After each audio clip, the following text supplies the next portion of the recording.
না লাগবে ঘি, না মাওয়া, না চিনি, না ক্ষীর। আর এতটাই সুস্বাদু হয় খেতে যে মুখে দেওয়ার সাথে সাথে কিন্তু মিলিয়ে যাবে। নমস্কার, কেমন আছেন সবাই? নিশ্চয়ই খুব ভালো আছেন। গণেশ চতুর্থী উপলক্ষে সবাইকে জানাই বাসন্তী রান্নাঘরের পক্ষ থেকে সবাইকে হার্দিক অভিনন্দন। আজকে আপনাদের সামনে তুলে ধরেছি গণপতি বাপ্পার প্রিয় ভোগ প্রসাদ মোদক। এটা যেরকম বানানো সহজ সেরকম কোনো ঝামেলা নেই, আর খেতে খুবই সুস্বাদু। তাহলে চলুন, আশা করি ভিডিওটা আপনাদের খুব ভালো লাগবে।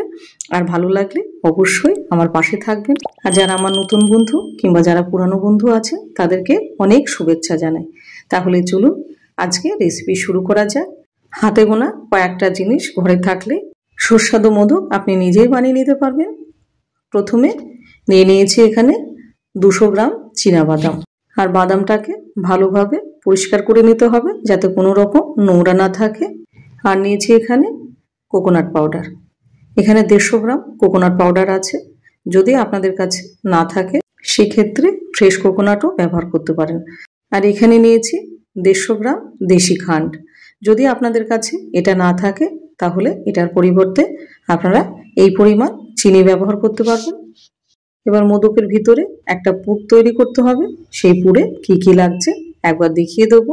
প্রথমে এখানে নিয়েছি কিশমিশ কিছুটা পরিমাণ, আর নিয়েছি কয়েকটা আমন্ড, 50 গ্রাম কাজু আছে, আর কিছু পেস্তা আছে। আমি এখানে ফিলিংয়ের জন্য 4 রকম নিয়েছি, আপনারা চাইলে বেশি কিংবা কমও নিতে পারেন। এবার এগুলোকে একটা মিক্সিং জারে গ্রাইন্ড করে নেব।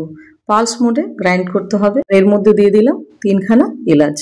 এলাচটা গোটা দিলে এটা খেতে ভালো লাগে পাউডারের চাইতে।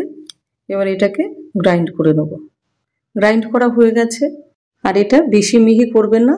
আমি কতখানি মিহি করেছি সেটা একবার দেখিয়ে দিচ্ছি। ঠিক এরকম, যাতে একটু দানা দানা থাকে। এবার এই মিশ্রণটা একটা থালার মধ্যে ঢেলে রাখলাম। এটা সরিয়ে রাখবো। চলে যাই রান্নায়। গ্যাসটা ধরিয়ে দিয়ে এবার একটা ফ্রাই প্যান বসিয়ে দিলাম। এবার তাতে প্রথমে বাদামগুলো ভেজে নেব। এখানে গ্যাসের ফ্লেমটা লো দিয়েছি, কেননা বাদামটা অনেকটা সময় নিয়ে ভাজতে হবে। আর বেশি যদি জোরে দেন তাহলে উপরটা পুড়ে যাবে, ভিতরটা কিন্তু কাঁচাই থাকবে। আর বাদামটা ভালোভাবে ভাজা না হলে মোদকটা কিন্তু খেতে ভালো লাগবে না, বাদামের একটা কাঁচা গন্ধ থেকে যাবে। এবার বাদামটা কিন্তু ভাজা হয়ে গেছে, দেখতেই পাচ্ছেন। এটা মোটামুটি 5 থেকে 7 মিনিট বাদামটা ভাজতে সময় লাগলো। আর বাদামটা খুব সুন্দরভাবে ভাজা হয়ে গেছে, দেখতেই পাচ্ছেন। এবার একটা থালার মধ্যে ঢেলে দেবো। এবার বাদামটাকে একটুখানি ছড়িয়ে দেবো যাতে একটু ঠান্ডা হয়ে যায়। এবার একটু ঠান্ডা হলে নিয়ে নেব একটা এরকম বাটি, যার পিছনটা দিয়ে এভাবে হালকাভাবে প্রেস করব যাতে খুব ভেঙে না যায়। এতে বাদামের খোসাটা কিন্তু তাড়াতাড়ি উঠে যাবে।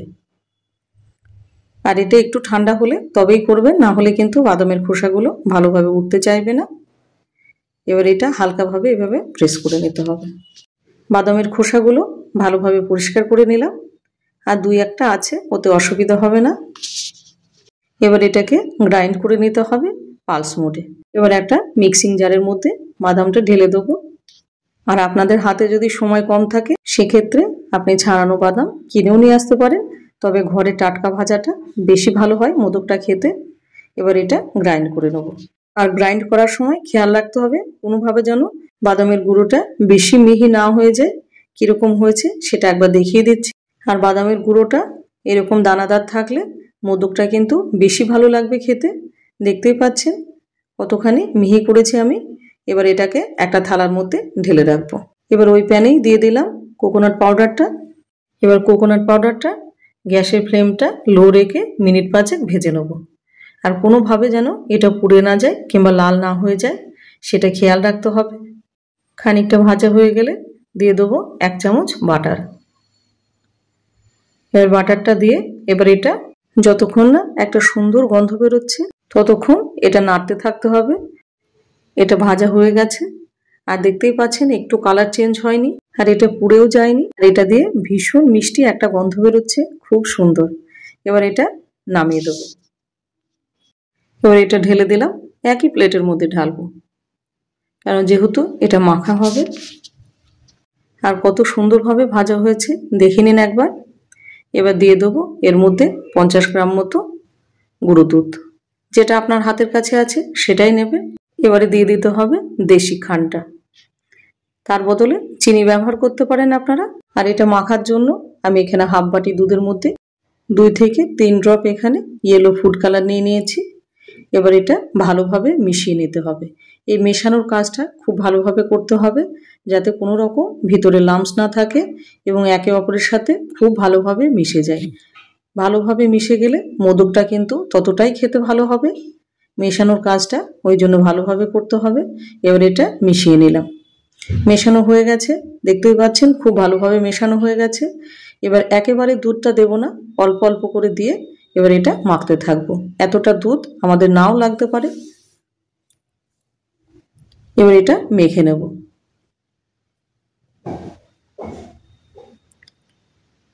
আবার একটুখানি দুধটা দেব। আশা করছি এটা দিয়ে মাখা হয়ে যাবে পুরোটা। এবার এটা মাখা হয়ে গেলে এবার মোটামুটি এটা 10 মিনিটের জন্য রেস্টে রেখে দেবো। এখানে হাফ বাটিরও কম দুধ লেগেছে আর এতটা দুধ বেঁচে গেল। এবার এটাকে মোটামুটি মিনিট 10 জন্য রেস্টে রেখে দেবো। ততক্ষণে আরেকটু কাজ আমাদের সারার আছে, তাহলে চলো সেটা শুরু করি। প্রথমে নিয়ে নেবো একটা প্যান এবং তাতে 2 চামচ বাটার দিয়ে দেবো। আর এখানে 75 গ্রাম দিয়েছি হলো বেসন। এবার বেসনটাকে লো ফ্লেমে মোটামুটি 5 থেকে 7 মিনিট এটা ভেজে নেব। কোনোভাবে বেসনটা যেন পুড়ে না যায় সেদিকে খেয়াল রাখতে হবে, কিংবা জোরেও দেওয়া যাবে না। এবার এটা আস্তে আস্তে ভাজতে হবে যাতে কালারটাও চেঞ্জ হবে এবং খুব সুন্দর ভাজা হয়ে যাবে। দেখতেই পাচ্ছেন বেসনটা কত সুন্দর ভাজা হয়ে গেল। আর কালারটা কিন্তু ঠিক এইরকম যখন হবে তখন এটা নামিয়ে দিতে হবে। তাহলে বেসনটা আমাদের ভাজা হয়ে গেল। এবার বেসনটা এর মধ্যে দিয়ে দেবো। দেওয়ার পরে এটা আবার ভালো করে মেখে নিতে হবে। আর এইভাবে মোদক যখন করবেন আপনি একটু বেশি করেই করবেন, না বাচ্চা থেকে একদম বয়স্ক এটা কিন্তু ডিমান্ড থেকেই যাবে, চাইতেই থাকবে। এতটাই সুস্বাদু হয় এই মোদকটা খেতে। এবার এটা ভালোভাবে মাখা হয়ে গেল। আর ডোটা কতখানি নরম হয়েছে সেটা একবার দেখিয়ে দিচ্ছি। ঠিক এইরকম। এবার মোদক তৈরিতে চলে যায়। একটা মোদক মোল্ড নিয়ে নেব। এবার তাতে একটুখানি ঘি এখানে একটু মাখিয়ে নেব দুটোতেই। এর আগের দিন আপনাদের দেখিয়েছি মোল্ড ছাড়া হাতেও কিভাবে খুব সুন্দর মোদক বানাতে পারেন সেটা দেখিয়ে দিয়েছি। এবার অল্প করে এইভাবে নেব আর এরকম হালকা হাতে প্রেস করব। এবার মাঝখানে একটুখানি ফিলিং তৈরি করার জন্য একটা গর্ত মতো করতে হবে, ঠিক এইরকম। এবার ওটাও এরকম করব। আর এটা আপনি হাতেও বানাতে পারেন, যদি মোল্ড না থাকে কোনো সমস্যা নেই। হাতেও কিভাবে তৈরি করবেন সেই ভিডিও দিয়ে দিয়েছি। এবারে মাঝখানটায় ফিলিংটা দিয়ে দেবো। আর এই ফিলিংটা দেওয়ার কারণে মোদকটা কিন্তু ভীষণ ভালো হয় খেতে। এবার ফিলিংটা দেওয়ার পরে এবার এটা এইভাবে চেপে দেবো। এবার পিছনটাতে যেটা এক্সেস বেরিয়ে আছে এবার সেইটা এইভাবে হালকা হাতে একটুখানি প্রেস করে দিতে হবে এবং মোল্ডের গায়ে যেগুলো লেগে আছে সেগুলো এইভাবে পরিষ্কার করে দিতে হবে। এবার পরিষ্কার করা হয়ে গেলে এবার হালকা হাতে একটুখানি চাপ দিয়ে এবার এটা খুলে ফেলতে হবে। Wow, just wow! দেখুন কত সুন্দরভাবে মোদকটা তৈরি হয়ে গেল। আর এরকম মোদক কে কে আপনারা বানান এইভাবে অবশ্যই সেটা কমেন্টে লিখে জানাবেন। এবার আর একটা বানিয়ে দেখাচ্ছি। আর আমার এই ভিডিওটা আপনারা কোথায় থেকে দেখছেন সেটা অবশ্যই কিন্তু জানাতে ভুলবেন না। এবার এটাও একইভাবে তৈরি করে নিতে হবে। এবার ফিলিংটা দিয়ে দেবো।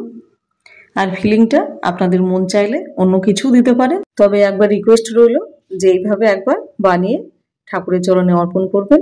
এবার দেওয়ার পরে একইভাবে এটা প্রেস করব এবং গায়ে যেগুলো লেগে আছে সেগুলো একইভাবে পরিষ্কার করে নিতে হবে। আর তাহলে তৈরি হয়ে যাবে এইভাবে। দেখুন আর একটা দেখালাম। এবার এক এক করে এইভাবে বানালে তৈরি হয়ে যাবে গণপতি বাপ্পার প্রিয় প্রসাদ মোদক। আর সবার ঘরেই মোটামুটি এই জিনিসগুলো থাকে, তাহলে আর দেরি কেন, এইভাবে চটপট মোদক বানিয়ে ঈশ্বরের চরণে অর্পণ করুন। আর ভিডিওটা যদি ভালো লেগে থাকে অবশ্যই চ্যানেলটাকে সাবস্ক্রাইব করে একটা লাইক কমেন্ট শেয়ার করতে ভুলবেন না। তবে আজ আসি, ভালো থাকবেন, সুস্থ থাকবেন। আবার দেখা হবে অন্য কোনো রেসিপিতে।